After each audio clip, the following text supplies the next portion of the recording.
Good morning. I am calling to order the special meeting of the Board of Trustees this September 11th, 2024. Please join me in the flag salute to honor those who served and also to remember those who perished these days 23 years ago.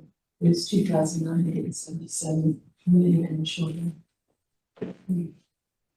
I pledge allegiance to the flag of the United States of America and to the republic for which it stands, one nation, under God, indivisible, with liberty and justice for all.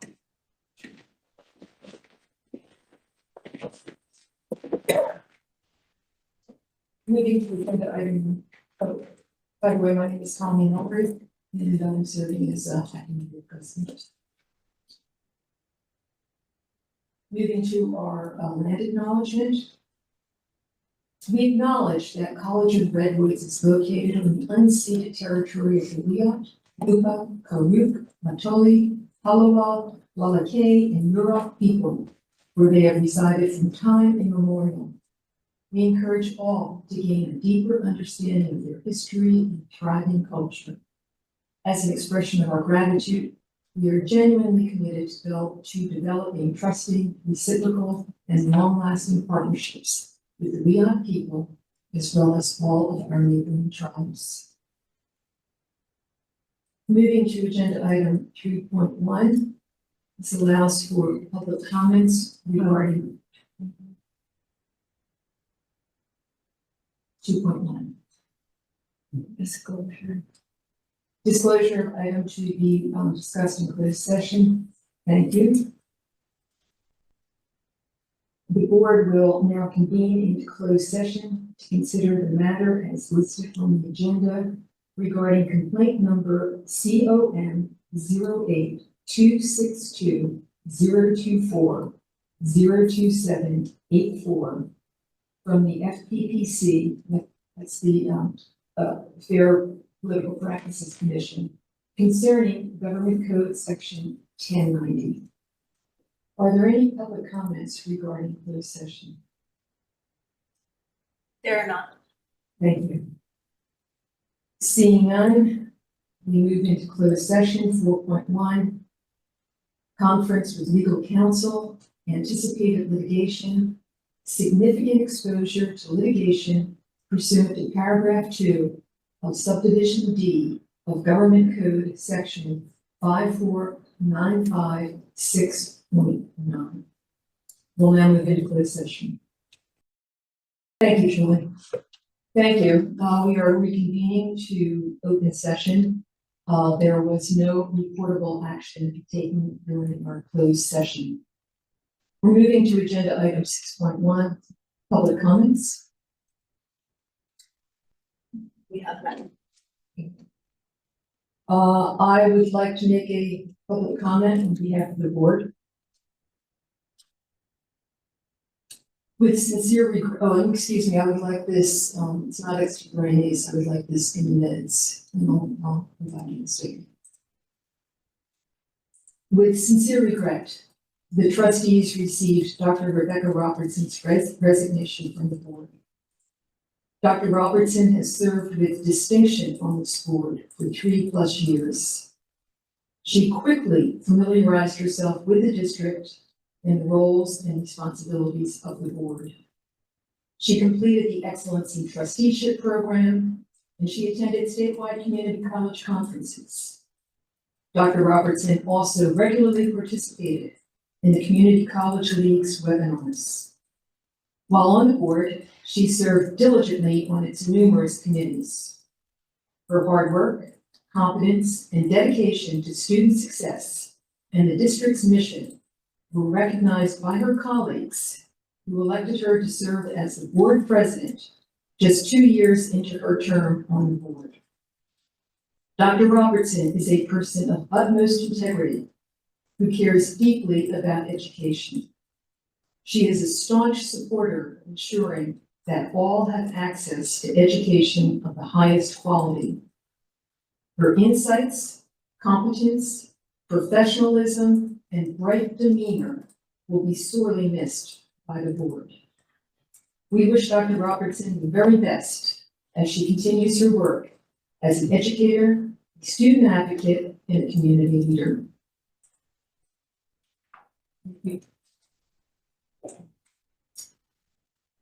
That takes us to agenda item 7.1, employment of faculty. Trustee Matthews. I move that we approve. I move that we approve employment of faculty, agenda item 7.1. Second.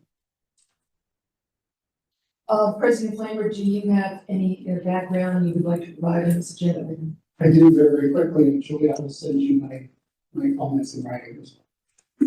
This personal action item is to reconsider the employment of Sean Roberts as a tenure-track assistant professor in fire technology. Sean is an extremely qualified applicant, and his employment was previously considered and approved by the board in May. His highly respected spouse, Dr. Rebecca Robertson, was a board trustee at the time and recused herself from that vote. The item is back before the board to ensure that this critical position is filled and is being considered out of abundance of caution, with Rebecca no longer being a member of the board of trustees. Are there any questions? Seeing none, it appears we're ready to vote. All those in favor of approving agenda item 7.1, please say aye. Aye. Objections? The motion is approved. Thank you. That moves us into agenda item 8.1, discussion and potential action regarding trustee appointment following resignation and review of process. So, with Dr. Robertson's resignation, we have a vacancy. Because of the timing of her resignation in what is called the blackout period, and that is period between August and election day, we are not permitted to make a provisional appointment. And that's in Education Code 1090 that I'm happy to share with you. It's in the 1090 section that I'm happy to share with any of our trustee colleagues. The other interesting aspect to this situation is that while Dr. Robertson has resigned from the board, she is still a candidate for the trustee position. She is on the ballot. She is running unopposed. So her resignation is really until the end of this term. Therefore, she will be reappointed to the board, as of election day, November 5th. At that point, I'm not exactly sure what may happen. Dr. Robertson could continue or not. That is going to be her decision, not our decision. But until that is resolved, we are not in a position to make any provisional appointment. And to clarify roles on the board, if you've been paying attention to policies and procedures as I have been since all this came down, if you look at the roles of officers, one of the roles of the officer vice president is to move into the position of president in the event of a resignation. That's a temporary movement. And that's why I'm actually referring to myself as an acting president, because that is a responsibility of the president. The position of acting president is embedded in our policies for the meeting, for the next two meetings, that would be October and November. In December, depending upon what the ad hoc committee decides to do, another acting president could be appointed for that one meeting. I will be discussing this in greater detail with the ad hoc committee on the selection of trustees to serve on the ballot for our election of the next slate of officers. And as many, if not all of you know, that ballot, or excuse me, that subcommittee, that ad hoc subcommittee is to be announced in October. Then the ad hoc subcommittee on the recommended slate of officers for next year would be announced at the November meeting. Since we are now a board of 6 people, by the way, the quorum is still 4, but they probably already figured that out. The ad hoc committee can only be a committee of 2. If it were a committee of 3, then by default, you already have your slate of officers. And there is nothing that precludes us from having a committee of 2. At least nothing like we've had that situation in the past. So between now and the October meeting, I will be reaching out to my fellow trustees to determine if you would like to serve on this ad hoc committee to determine the slate of officers that would then be brought to the full board for a vote in December. And that would all happen during our organizational meeting, which, as an aside, is on December 17th, not what it says on our calendar. Our calendar is wrong. And that is because of the election and the fact that the number of days that have to transpire after the election until new trustees can be seated lands us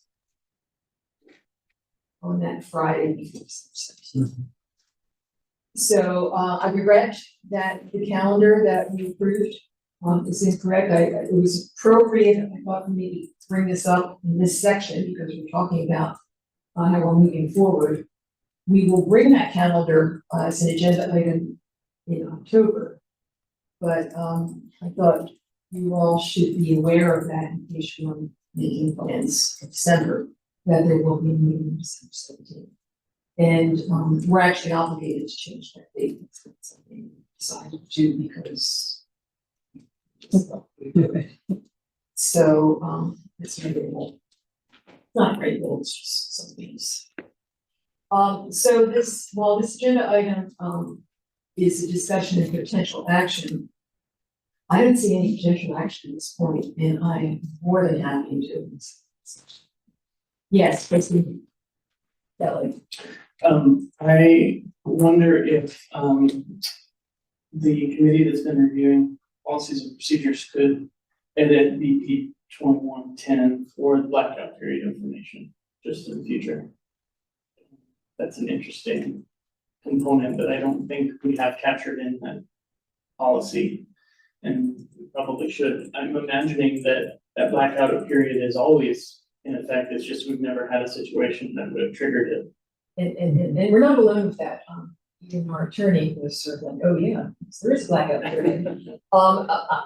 Thank you for that. What I am going to recommend that either that committee or somebody to is actually writing a policy regarding this FPBC ruling. I think that needs to be codified.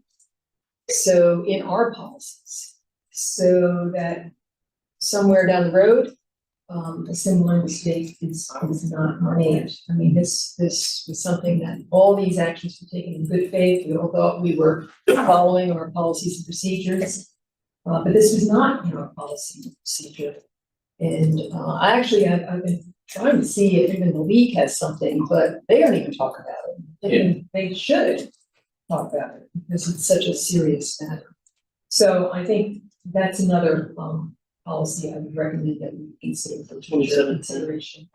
Well, I don't know if it'll be ready by the 17th. No, 2710 is Oh, okay. the BP around conflict of interest. I think Yeah. it would sit well there, 2710. Yeah, but this could be a standalone policy, just, because it's a 1090 thing. So, but yeah, whatever the ad hoc committee decides, I just think it needs to come like. Yes, trustee Davis. I wondered if we also need to add something to our policy about our December meeting, because this has continued to be a problem where we've gotten the calendar wrong. Mhm. And I know we used to have it on the first Tuesday, but then the law changed that things happen after the first Friday, so it has to be the first Tuesday after the first Friday. Now we're looking at the second Tuesday after the first Friday, and when did that happen? I don't know, When but did I it do become know, the second Tuesday after the first Friday? the only reason I mixed it is because I've been doing a lot of reading and reviewing in the last several days. And a lot of what we're dealing with, you have to count days, like 60 days, 120 days, whatever. And when I started counting and looking at the calendar, because it's very clear that it is that following week. But we have been doing it on that following one for a while. I mean, we have done it before. We have post-election time. Right. Okay, just on post-election years. Yeah, it's only much. Yeah, But I know we every did. 2 years. Yeah, and this is actually the third week. Yeah, this will be the third week. We'll have to miss that one. Yeah, and that's why, and I absolutely understand, that's why I wanted to make sure people were aware that we will be reviewing our calendar. And again, it's appropriate to discuss it in this agenda item because it is future actions regarding the position. It's seeking from the trustees. Trustee Kelly. Make one last statement. I just want to say, I really feel gratitude for this board and the way that they have handled this. Everything from the resignation letter received by Dr. Burns to the way that it was communicated to the trustees, Keith's actions, the way you conducted yourself in this meeting, being put in the position last minute. It just, when we go to these conferences and we hear about the drama on these boards and things like that, it gives me goosebumps. And it's weird that it gives me goosebumps because it's such a boring board because we're following protocols and we're being respectful and we're following the rules of law. And I'm so proud. I am so grateful that we've been able to move forward. This is a very difficult situation, especially. Well, and I would add to appreciation for the time and energy and consideration that you've put in since last week to help us get through all of this with. Sometimes it's good to stick your nose into policies and code and stuff. And so, Well, we all learn a lot. Really? I don't lead a boring life. Wow. But it seems like you seek out knowledge. Indeed. It's all about education. Seeing no further comments from the board, trustee Biggin? I would just like to congratulate our fire expert, Mr. Robertson, for being so patient with the process and for being willing to move forward in whatever way possible to make sure that it's a win-win situation for everybody and that the students in the community are going to thrive because of the leadership that you're providing in this Wildflower Academy. So congratulations to you for your consideration of your employment. Seeing no further comments, we'll adjourn this meeting to